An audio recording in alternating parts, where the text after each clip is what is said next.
কোনে কয় অসমীয়া যুৱকে কষ্ট কৰিব নোৱাৰে, অসমীয়া যুৱকে খেতি কৰি খাব নোৱাৰে বা অসমীয়া যুৱকে স্বাৱলম্বী হ'ব নোৱাৰে। আচলতে সকলোবোৰ কথা নৎসাত কৰি পথাৰ আমাৰ বজাৰ আমাৰ এই যি শ্লোগান, এই শ্লোগানটো কেৱল শ্লোগানতে আৱদ্ধ নাৰাখি প্ৰকৃতাৰ্থত কামে কাজে হাতে কামে কৰি দেখুৱাইছে বৰতাৰী অঞ্চলৰ বহু উদ্যমী যুৱকে। আৰু তাৰ ভিতৰত আমাৰ লগত থকা বৰ্তমান সময়ত আমাৰ মাজত থকা জয়ন্ত মহন্ত তাৰ এগৰাকী অন্যতম বুলি ক'ব লাগিব। দক্ষিণ কামৰূপৰ পলাশবাৰী সমষ্টিৰ অন্তৰ্গত এয়া বৰতাৰী অঞ্চল। আৰু মোৰ সতীৰ্থ সহযোগীক মই অনুৰোধ জনাম, এই যি বৰতাৰী অঞ্চলৰ আমি য'ত বৰ্তমান উপস্থিত আছোঁ, ইয়াৰ এই সামগ্ৰিক পৰিৱেশসমূহ দেখুৱাবৰ বাবে মই অনুৰোধ জনাইছোঁ। ইয়াতে আচলতে লমালমে বগৰী লাগি আছে, প্ৰায় কেইবাটাও প্ৰজাতিৰ বগৰী ইয়াতে লাগি আছে। ভাৰত সুন্দৰী, থাইলেণ্ড আপেল বা এনেকুৱা বিভিন্ন প্ৰজাতিৰ বগৰী আচলতে লমালমে লাগি আছে বৰতাৰীৰ খেতি পথাৰত। আৰু কেৱল বগৰী বুলিয়েই নহয়, বগৰীৰ খেতিৰ লগতে কেইবাবিধো খেতি কৰি এই বৰতাৰী অঞ্চলৰ যিসমূহ উদ্যমী যুৱক তেখেতসকল আচলতে স্বাৱলম্বী হোৱা দেখা গৈছে। কেৱল চাকৰি বা অন্য কিবা সৰু সুৰা যিসমূহ ব্যক্তিগত বা চৰকাৰী চাকৰি আছে, এই চাকৰিসমূহৰ পিছতে লাগি নাথাকি তেখেতসকলে কৃষি কৰ্মৰ মাজেৰে নিজৰ জীৱনটো পোহৰাই তোলাৰ আচলতে প্ৰয়াস কৰিছে। কেইবাগৰাকীও ইয়াতে বৰতাৰী অঞ্চলৰ যিসমূহ যুৱক উদ্যমী যুৱকসকলে আচলতে বিভিন্ন ধৰণৰ এনেকুৱা খেতি বাতি কৰি নিজৰ পৰিয়ালটোৰ লগতে আন 10জনকো এই যি এটা তেখেতসকলে এটা কৰ্ম সংস্থাপন দিয়াৰ এটা প্ৰয়াস কৰিছে। জয়ন্ত মহন্ত ডাঙৰীয়া মোৰ লগত উপস্থিত আছে। দাদা নমস্কাৰ জনাইছোঁ প্ৰথমতে।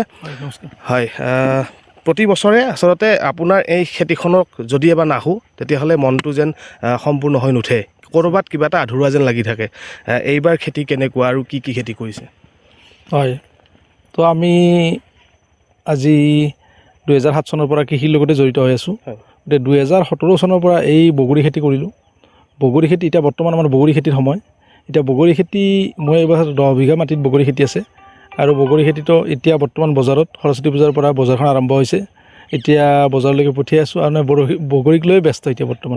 কি কি বগৰী আছে আপোনাৰ ইয়াত বৰ্তমান? হয়, মই ইয়াতে 3টা জাতৰ বগৰী আছে। ইয়াতে ভাৰত সুন্দৰী বুলি জাত এতিয়া আমি সেইটো হাৰ্ভেষ্ট কৰি আছোঁ। তাৰপিছত এটা সুন্দৰী বুলি আছে, সেইটো অলপ লেটকৈ হ'ব, আৰু এটা বল সুন্দৰী বুলি আছে। এই 3টা জাতৰ বগৰী খেতি ইয়াতে আছে। ক'ৰ পৰা আহে যি বগৰীৰ আপোনালোকে গছৰ পুলিবিলাক সংগ্ৰহ কৰে, ক'ৰ পৰা আহে এয়া?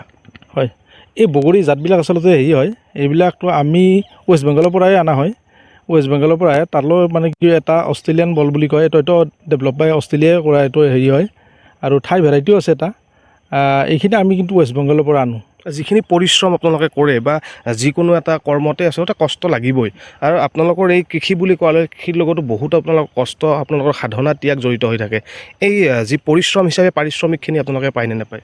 হয়, আচলতে কি হয়, আমি কৃষিৰ ক্ষেত্ৰত আমি যিখিনি পৰিশ্ৰম কৰোঁ আচলতে সেইমতে আমি গোটেইখিনি আমি নাপাওঁ। কাৰণ আমি যিমানখিনি শ্ৰম বা ইয়াতেই আমাৰ গোটেই মানে দিনৰ ভৰ আমি পথাৰখনৰ লগতে জড়িত হৈ থাকোঁ, কিন্তু কৃষিৰ পৰা যিখিনি উৎপাদন আমি বজাৰত বিক্ৰী কৰি পাওঁ, কোনোমতে মানে পৰিয়াল চলি আছোঁ। কিন্তু এনেকুৱা নহয় যে আমি এটা বিলাসী জীৱন কটাব পাৰিছোঁ, সেনেকুৱা নহয়।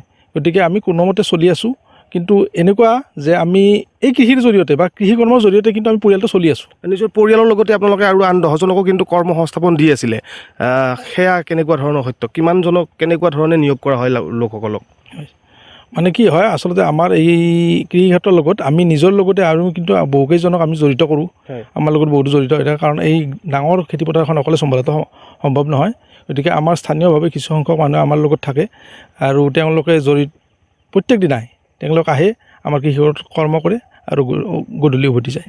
মই আচলতে আৰম্ভণিতে কৈছিলোঁ যে অসমীয়া যুৱকে কষ্ট কৰিব নোৱাৰে, অসমীয়া যুৱকে খেতি কৰিব নোৱাৰে, অসমীয়া যুৱক মানে স্বাৱলম্বী হ'ব নোৱাৰে, এনেহেন কথা কিন্তু প্ৰায়ে মুখে মুখে শুনি থাকোঁ।